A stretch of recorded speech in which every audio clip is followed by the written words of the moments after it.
Welcome to yet another episode of FinTech Outsider. In today's episode we have Charlotta Wark with us. Charlotta works as head of banking here at CGI Sweden. Welcome to the show. Thank you. In today's episode we're gonna talk with our digital currency expert about Libra, the Facebook cryptocurrency, and how it works and why it matters. Or at least you think it matters. I think it does. Yeah. Cool. Yeah. So, first of all, can you explain how Libra works? So Libra doesn't exist yet. It's intended to work as a digital currency behind, and Facebook is also behind the initiative together with a number of really large international companies. It's expected to work on blockchain, and it's supposed to work cross-border without any big hoops and loops and processes between nations and cross-border and national banks and all of those kind of things. So it's intended to be a standalone currency, and it's also intended to, or it's supposed to be connected to a number of larger currencies. So in that sense, it's more secure and safe and stable than, for example, blockchain. Because you tie it and secure it against a portfolio of other currencies. All right. And when you're talking about other currencies, are we talking about national fiat currencies, or is it any other type of currencies or assets? No, it's the way that it's proposed right now, because it's a best before date in everything you say when you talk about the Libra, because it changes over time. As soon as there's a new requirement or regulations that are put on the consortium, they also change their behavior and change the rules. But anyways, it's intended to work against the large currencies such as dollar and euro and the yen, etc. So that's the intention. All right. And what would you say is the biggest use case of Libra compared to other national currencies, or will they work in the same way as the US dollar work and the euro works? So I think the biggest use case for Libra is when you and I, as citizens, as private individuals, when we go out on the internet in one of our preferred social media platforms, we are very or let's put it this way, the way that we consume data on the internet is changing. Today, it's controlled by advertising, different type of advertising, or it's funded by different type of advertising. So our data is the currency which the different platform uses to be able to sell advertising. Now, this has a kind of like a best before date. It's already the users are getting irritated. They're starting to understand their own data and the value of that. So what's happening is that the social media platforms and other type of platforms, they are understanding that they need to evolve in order to still be profitable in the future. So what they are going after and what they want us to do is to have a way of using a easy way, not a complicated way which traditional currencies represent, but an easy way to move money cross-border in small sections. So we're talking not just micro transactions, but nano transactions. And this is also supported by a bunch of regulatory changes, especially now in Europe, where the European Union just passed a new resolution where they are saying that the content creator has the right to be paid for their content. So now Facebook is trying to solve this in this consortium, where we will kind of end up being the users of it without even maybe perhaps realizing that it happened, because we're going to have it in order to be able to consume our favorite internet content, whatever that might be. All right. So do you see Libra as the solution, the Libra blockchain as the solution for us to monetize on our own content, or do you think that Facebook will monetize in a way still on our behalf, as they are doing now with the ads? We can still use Facebook and other social medias, but in this case we're gonna pay with Libra, and that's the way of income for Facebook. Right. I think they'll probably try to go after a model, but this hasn't been communicated yet, or at least not that I've seen. But I think that they're going to try to go after a model which to a large extent also mimics the reason why YouTubers are actually the way that they can get paid of putting content on YouTube. So Facebook will probably try to go after a similar type of solution, both for Instagram, of course, and Facebook and all their other platforms, where you will be able to actually create your own commerce, around your own content. So that will probably be their solution for it. All right. And when it comes to Libra, it's a lot of discussion about the regulations and all the different kind of aspects around not only like worldwide regulation, but also this kind of national regulation, and how it will be able to like overcome each individual region. For example, they were in the Senate, or what you call it, in the United States, and were questioned very hard, and why should they do this? They are only trying to monetize and find a new way of income, which is kind of forcing the state to give up power over money. So they are in they are being questioned a lot around this concept. Yeah. Do you think they stand a chance to overcome all these regulations? So I think it's a good question, and in the U.S. They come from you have to remember also that the U.S. is kind of like the home of these big tech right now. Except for Facebook, they also have Amazon. People don't go grocery shopping anymore. They get their groceries on Amazon and get delivered. I mean, they also have Google, who's taking over half the world, etc. So what they talk about in the U.S. a lot is corporocracy, is what they call it. Basically, what it means is they fear that there's a risk that these giant corporations and companies will start taking over the world. And as an example, IBM, who's of course one of the big famous big techs also, they acquired the weather company a couple of years ago.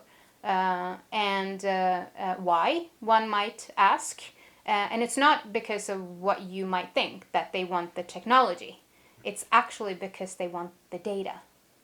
So there's a bunch of companies out there that are gathering a lot of strength in a way that in the U.S. and the U.S. government and Senate, etc., they aren't really sure how this is going to play out in the long run. So that's why Facebook is sitting there and being interrogated and are under scrutiny. And of course that's happening everywhere now, where the European Central Bank is also debating and questioning and putting in new kind of rules and requirements. But back to your question, do I think that the initiative is going to survive all of these regulations? I think that what we're seeing examples of now is that they're very quickly adapting to the new type of regulations. And that is also, by the way, the one thing that I think that a company like Facebook or whatever are now bringing into the mix of this global currencies and global national banks and all of those kind of things that the national banks of the world or the central banks of the world aren't used to, and that is speed. Because this consortium, they very quickly, they go out and say, we have this suggestion, we're going to do it this way. There's some discussions in the US that says, okay, but we won't allow that. And then 2 weeks later, they say, okay, so we changed our mind, we're going to do it this way instead. And as an example, the Swedish central bank, who is, if not the oldest, one of the oldest central banks in the world, they now came with the suggestion to change the law so that they will also be responsible for a digital currency in Sweden. So even though Sweden, as a country, whom is known to be in the forefront of this hunt for cashless, etc., we are very close to cashless today. They still don't have that regulations change in our law so that they would be responsible for a digital currency. So with that said, I think that what needs to happen is that all the central banks really understand that the development is going so fast. They can't sit there and ponder and think about and question Mark or whoever in the Senate. They have to start thinking now what will happen and how that will change the world, and then start acting accordingly. And I think that is something that I know that the Swedish central bank, and now hovering into Sweden because we're here, but the Swedish central bank just this week or last week maybe came out and said that Libra won't be a big thing in Sweden. All right, and I assume you don't agree. I think that from a central bank perspective, who look at the big systemic, functions of the currency and the big clearing and whatever. We're talking billions of kroner and millions of dollars being cleared by the central banks. No, Libra will not change that. But what Libra will do is that it will, without us knowing it, making us an everyday user. And, based on exponential development and all of the things we learned in school, this will probably go a lot faster than any of us can even anticipate. So we're going to go from, no, I have to pay a couple of percentage of a euro cent or whatever to consume a video. We're going to go from that till I can't even get out on the internet without having a Libra wallet or whatever. And that's probably going to happen very quickly. And then it will certainly affect how we do business in Sweden. Okay. So if Libra is Facebook, and who is then going to be MySpace? I think that there's so many different initiatives and alternatives, and we haven't even started to see kind of like the most clever or the best one yet. So I rest my case on that one. You rest your case.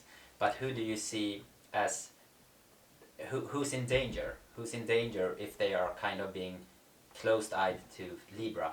Who are they challenging? The Libra? The Libra. But I think it's the big. I'm not sure they're actually challenging. I mean, they're going after the nano transaction war, right? So that's the space they want to claim. They're also looking for the opportunity to kind of bank the unbanked, which is the expression of performing bank services for people who doesn't have a bank account necessarily. That's not a big problem here in Sweden, again, but it certainly is a big issue in the US, for example, and not to mention some of the other countries in the world. So that is also space that they're going after. I think that if, there will always be kind of like a need, if you call it that, for a less regulated and controlled currency, such as Bitcoin, for example. Or I don't know if there's a need. There's always a use for it or a function of that type of currency. But I think that what Libra and what we can't even imagine what might happen if all Facebook and Instagram users across the entire globe all of a sudden starts using Libra as their preferred way of payment for their nano payments. I don't even think that we can imagine what's going to happen and what systems that will be challenged. I think that, let's say I mean, there's a third group also, which except for the nano payment and the unbanked, and that is of course countries and areas around the globe that have a very quickly moving currency, an unstable currency for whatever reason. Either you have a national bank pumping out bills because they want more money on the market, or you have, like in the case of in the Swedish krona, who's gone backwards against the dollar for about 30% over the past year. Whatever the reason might be, but at some point the citizens of that country might decide that it's safer to change your own national currency into a Libra, for example. So I think that is also, that's kind of like the third use case to go Libra. And in that case, then they are challenging the national currencies, really. So we're talking about some kind of new world reserve currency that is going to overtake the US dollar potential. Yeah, I think, I don't think it might perhaps not overtake the US dollar, but I think it might be an alternative if an area in the world, if it's the US or China or Japan or Sweden or Brazil or whatever, Venezuela, if an area around the world, for whatever reason, is having a challenge, then I think if Libra is there, it might be the, our safe haven or safe resort or whatever. All right. You were mentioning China there, Mm-hmm. which brought my interest up. Mm-hmm. Facebook in China doesn't work that well, Mm. as far as I'm concerned. How do you think Libra will work there? Do you think it's gonna be able to get some kind of market share there? You have Alipay, Mm-hmm. which is basically a social media app built in one, and you can do payments and everything, and WeChat Pay as well. I think that's, by the way, also an inspiration for Facebook, is this Alipay and WeChat. Because they're conquering the payment area, which Facebook haven't. But they can do that also because they of course started in a big country where they have where they don't have the cross-border payment as a challenge. I do think it will be way harder for Facebook to conquer China. Because I mean the content is already washed and censored, etc. So and also China, whatever you think about censorship and the way that they control what their population might be looking at, but the one thing that they really are awesome at, and that is deciding on a national level that they're going to develop in one area. And the Chinese government just recently said that we're going to be the best in the world on blockchain, and that's it. And actually, I think they already went out and said that we are the only or best cryptocurrency out there. They already kind of claimed the space before it happened. Before creating. Yeah. So I think that will probably be a little bit of a white spot on the potential Libra market moving forward. I think that will be very difficult for Facebook to claim China. All right. You were mentioning Bitcoin earlier. Mm-hmm.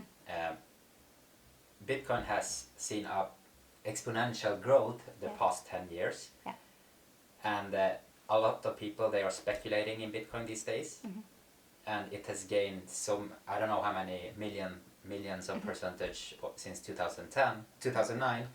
But do you think Libra is also a good investment opportunity, or No. do you think? No. How come? Well, I think Libra will be a good place to put money if you want to be 100% sure of the value of that money.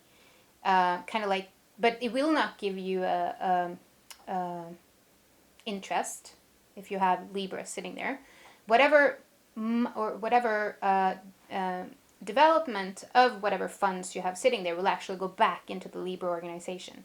So you, as the person who puts the money into the wallet, you won't get any kickback if the Libra goes up in value. So that's one thing. But I think I think where it might really, like for a currency like Swedish currency, where we see that it's losing value against, for example, the dollar, then if I know that I want to save for a vacation trip or something that's going to happen in 9 months. It might be smarter for me to put that that kind of savement or whatever funds or whatever into a Libra account, because at least I know it won't lose value. So that might be but it will not be an investment opportunity unless you're investing, in a currency that is going in the wrong way. Right, so you can see it more as a stable coin function where... Yeah. Mm-hmm. All right. Yeah. And the fundamental difference between Libra and other cryptocurrencies, what would you say is like the most fundamental But I think that the association who is behind the Libra, they are really trying to make sure that they are adhering to all the regulatory rules and constraints and whatever are out there. They are trying to create a currency that is super stable. And they are also, or they are saying that they will also provide whatever, whatever information about whatever transactions are being made and whatever, in a way that is according to all the national laws in the countries where they will operate. So in that way, they are kind of controlled. Right. Well, the other, currency alternatives out there vary from they won't share anything with anybody when it comes to information, so you are totally anonymous, to whatever spooky pyramid schemes that we have some examples of very recently, also in the media, etc. So this is, the biggest difference, I suppose, is that this is trying to be legit, as almost in the same way as a national currency. So they're really trying to do the right thing. Right, so they are basically playing in today's field, Right. They're not trying to challenge what's already out there, or they're kind of iterating on what is going on right now. I think what they are doing, while all the national banks, if you think about banking as a phenomenon, it's a rule, it's a bunch of rules that we have, agreements that we have set up between people, so that everybody knows what a piece of paper is supposed to represent in some weird way. So it's no real value. It's an agreement between people and banks and nations about how we're going to do commerce. We are still desperately trying to digitalize those old rules, and with varying degree of success. What Facebook is doing now is that they are going after kind of like a greenfield solution, where they don't care about all the old technologies and whatever. They're trying to build something super easy that can flow cross-border without any issues, etc., and without any heavy old infrastructure type of machinery behind it. So they're really trying to solve the ease of moving payment across the world without any troublemakers in the way. All right. And when you say that, it sounds very innovative and something that might become very, very big. Why do you think that nation states, banks, and big companies like Amazon and Microsoft, why don't they want to join this kind of association? Because they want to build their own, of course. The Facebook is one of the tech giants with the abilities to do something like this.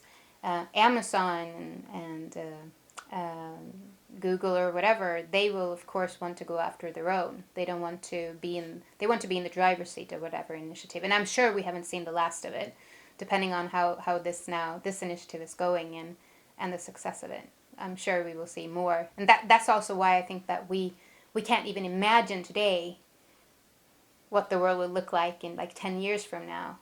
Because we just don't have the brain to imagine it yet. Speaking of exponential development. Exponential development. So in the future, it might be that we have corporate coins being exchanged, foreign exchange traded instead of national currencies. Perhaps, although as a citizen of a nation, I might think that, or I mean, as I think that's a very scary outlook. I of course want the central banks, etc., around the world to still have the power of controlling our funds, etc. I mean, I think my pension funds are actually counting on it because we need to have a stable financial system in the world, and one of these initiatives might actually put that to shame. And then we have a serious issue, which is why also I think it's very one of the things that I think it's scary is when, you know, the national banks or the central banks or the big banks, when they don't take this seriously, when they sit and say, nah, this won't, it's not a big deal, it won't be big, or, you know, it won't be big in Sweden, or it won't be big in wherever, US or whatever country. I think they're making a mistake by not seeing the potential in this. Right, so the central banks worldwide really need to pay attention to this.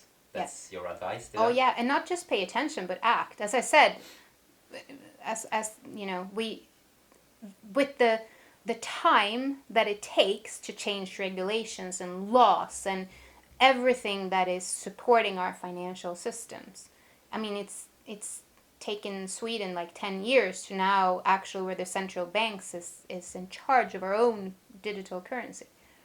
So with that in mind, they need to start thinking now what kind of regulations and laws or whatever that they need to change, and how they need to cooperate, and how we can control this, etc. That's something that needs to happen now. And it's a fatal mistake to sit there and say, nah, it won't matter. All right. So in Sweden, we do actually have the Swedish e-krona that is up for discussion these days. Yeah. Is that one kind of way of acting as a central bank? Certainly, that's at the minimum step that you have to act. The minimum step. Yeah. So you think that central bankers, or you advise central bankers all around the world to start to create their own cryptocurrency so they can compete with Facebook's Libra? Yeah. I like the way that you phrase that. I advise the central banks around the world. But yeah, certainly. I mean, the world is going digital. The digital currency, we need to claim the digital currency so that we are at least ready to compete with whatever cryptocurrencies, digital currencies that are out there. Absolutely. All right, guys. Unfortunately, we ran out of battery on my camera. It was a mistake from my side. However, we were basically ending when Charlotta ended her sentence there, so it was a good ending. To finish with, I really want to say thank you to Charlotta.